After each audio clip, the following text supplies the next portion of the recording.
அப்படிப்பட்ட ட்ரெய்லர் தான் நம்ம லாஸ்ட்டாக தங்கலான் படத்தில் வந்திருக்கு. அதாவது இந்த தங்கலான் படத்தை பற்றி நம்ம பார்த்தோம்னு வைங்களேன், இந்த தங்கலான் படம் வந்து ஒரு பெரிய லெவல் பட்ஜெட் படம்னு நினைக்கிறேன். அதாவது இந்த தங்கலான் படத்தில் வந்து சொல்கிற மாதிரி என்ன ஒரு விஷயம் இருக்குது அப்படின்னு பார்த்தீங்கன்னு வைங்களேன், அதை சொல்லணுன்னா இதை நான் வந்து ஒரு 3 பார்ட்டாக பிரிச்சிருக்கேன்.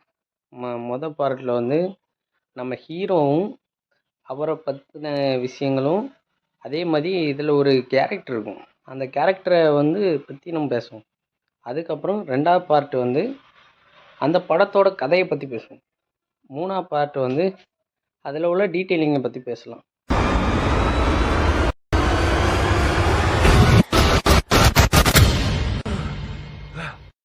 ஹீரோவோட இதை பற்றி பார்த்தோம்னா, நம்ம ஹீரோவுக்கு மென்டலி டிஸ்டர்ப் ஆகுற மாதிரி ஒரு அவரோட கேரக்டரை வந்து வடிவமைச்சிருக்காங்க. ஆக்சுவலி என்னென்னா, இல்லாத ஒரு விஷயத்த இருக்கிறதா ஃபீல் பண்ணுறது.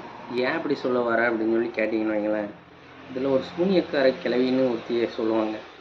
சூனியக்காரி அப்படிங்கிறது வந்து அவராக இமேஜினேஷன் பண்ணிக்கிட்ட ஒரு கேரக்டர். இது எப்படிரா இதை கன்ஃபார்ம் பண்ணுற அப்படின்னு சொல்லி கேட்டிங்கன்னு வைங்களேன், அவரோட டீசர்லேயும் சரி, அவரோட அந்த போஸ்டர்கள்லேயும் சரி, அவர் ஒரு புகைக்கு நடுவில் இருக்கிற மாதிரி நீங்கள் பார்த்துருப்பீங்கன்னு நினைக்கிறேன்.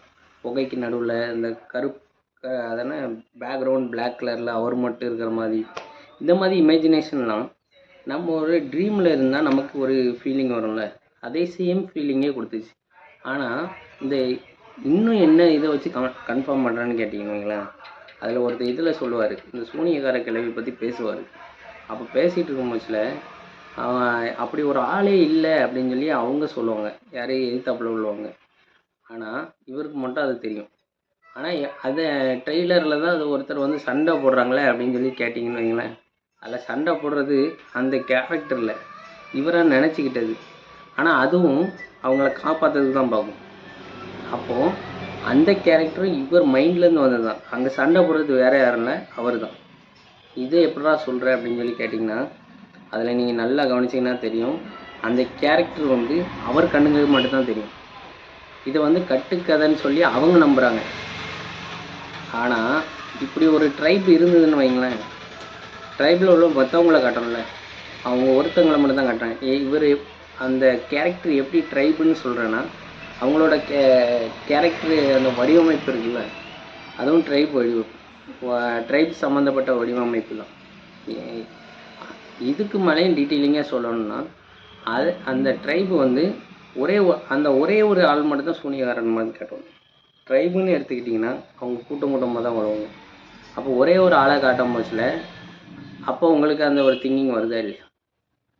இதே அந்த இதில் வந்து இன்னும் டீட்டெயிலிங்காக சொல்லணும்னா, அவங்க மூக்குத்தி, அவங்க போட்டிருக்க ட்ரெஸ்ஸு, இவங்களோட அவங்களோட அந்த கத்துற அந்த டெசிமல், இதெல்லாம் ஒரு நிஜத்தில் உள்ளவங்க பண்ண முடியாது. அவ்வளோ டெசிமலோட ஒருத்தரால் கத்தவே முடியாது. கத்துனாங்கன்னா தொண்டையில் உள்ள அந்த இது வந்து கிழிஞ்சிடும். ஆனால் அந்த கேரக்டரை வடிவமைச்சது அவ்வளோ சவுண்டாக கத்தும். அந்த ஒரு வேவ் போகிற மாதிரியே கத்துவாங்க. அவ்வளோ சவுண்டாக கத்துறது, அவங்களுக்கு ரொம்ப பவர் இருக்க மாதிரி காட்டுறது, இதெல்லாம் இமேஜினேஷனில் வர்றது தான். இன்னும் தெளிவாக சொல்ல போனால் நிறைய டாக்டர்ஸ் இதை வந்து, அதாவது நீங்கள் வந்து 3 படம் பார்த்தீங்கன்னா தெரியும், லாஸ்ட்டில் ஒரு சீன் இருக்குமா, சுற்றி வந்து நிறைய பேர் இருக்க மாதிரி, அந்த கேரக்டரை வந்து இதுக்குள்ளே கொண்டு வந்திருக்க மாதிரி எனக்கு ஒரு ஃபீலிங்.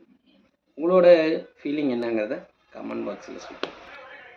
அதே மாதிரி அந்த படத்தில் இன்னும் ஒரு விஷயம் என்னென்னா, இவர் வந்து அந்த படத்தில் வந்து பிரிட்டிஷ்னு நினைக்கிறேன், அதாவது வெள்ளைக்காரங்க வந்து நம்மளை வந்து ஆட்சி பண்ணதுக்கு அந்த உள்ளே வந்த டைம் பீரியடு, அவங்க அந்த நேரத்தில் ஹீரோ மட்டும் பிரெயின் வாஷ் பண்ணி அவரை மட்டும் தனியாக அவர் கூட படையில் சேர்த்துருப்பாங்க. நீங்கள் பார்த்தீங்கன்னா தெரியும். ஆக்சுவலி வந்து அந்த ஹீரோ மட்டும்தான் அதில் அந்த படையில் இருக்கிற மாதிரி அந்த ட்ரெய்லரில் காட்டியிருப்பாங்க. மற்ற யாரும் அந்த படைகளில் போய் சேர்ந்த மாதிரி காட்டியிருக்க மாட்டாங்க. இவர் தான் அவங்க கூட்டத்தையும் சேர்க்கறதுக்கு கடந்து போராடிட்டு இருப்பார். அப்போது இவரோட பிரெயின் வாஷ் எப்படி பண்ணியிருக்காங்கன்னா, இவரால் வந்து அதாவது கன்ஃபியூஷன்லேயே இருக்கிற மாதிரி, அதாவது ஒரு பிரம்மையிலே இருக்கிற ஆள் கன்வின்ஸ் பண்ணுறது ஈஸி. எப்படின்னா, ஒரு இமேஜினேஷன் உலகத்தில் இருக்கிறவங்கள இதெல்லாம் உண்மைதான் அப்படின்னு சொல்லி சொன்னீங்கன்னா உங்கள்கிட்ட அவங்க வந்து ஈஸியாக மெர்ஜ் ஆகிடுவாங்க. அவங்கள வந்து எப்படி ஹேண்டில் பண்ணணுங்கிறத வந்து இந்த பிரிட்டிஷ் அரசாங்கம் வந்து தெரிஞ்சு வச்சுருக்கு. அதே மாதிரி இதில் வந்து அவர் வந்து அதாவது ஒரு நல்ல ஒரு மைண்டுக்கு வந்ததுக்கப்புறம் தெளிஞ்சதுக்கப்புறம் அவர் வந்து நம்ம தப்பான இடத்துல இருக்கிறோம். அதாவது கிட்டத்தட்ட கேப்டன் மில்லர் படம் பார்த்துருக்குங்க. அதே மாதிரி கான்செப்டில் தான் இதுவும் போகுது. ஏன் அப்படி சொல்ல வரேன்னா, இவர் வந்து வந்து பிரிட்டிஷ்கிட்ட வேலை பார்ப்பார். அதுக்கப்புறம் அவங்க நம்மளை அடிமைப்படுத்துகிறாங்க, நம்மளோட தங்கத்துக்காக தான் நம்மக்கிட்ட இருக்கிறாங்க அப்படிங்கிறது தெரிஞ்சதுக்கப்புறம் திருந்தி அவங்க நம்ம இதுலேருந்து விரட்டி அடிக்கணும் அப்படிங்கிறதுக்காக இவர் போராடுற மாதிரி காட்டுவாங்க. அப்போ லாஸ்ட்டில் தான் அவரோட ஃபுல் இதுவும் போய் அப்போ தான் அந்த கேரக்டர் வெளியே வர மாதிரி, அந்த சூனியக்காரி அப்படிங்கிற அந்த ஒரு கேரக்டர் வந்து வெளியே வந்து சண்டை போடுற மாதிரி அவருக்கு தோணும் போல. இந்த இதாக தான் இருக்கணும். எனக்கு தெரிஞ்சு படத்தில் வந்து இந்த கேரக்டர் இதைத்தான் ரிஃப்ளெக்ட் பண்ணுதுன்னு எனக்கு என்னமோ தோணுது. உங்களுக்கு என்ன தோணுங்கிறதுங்க?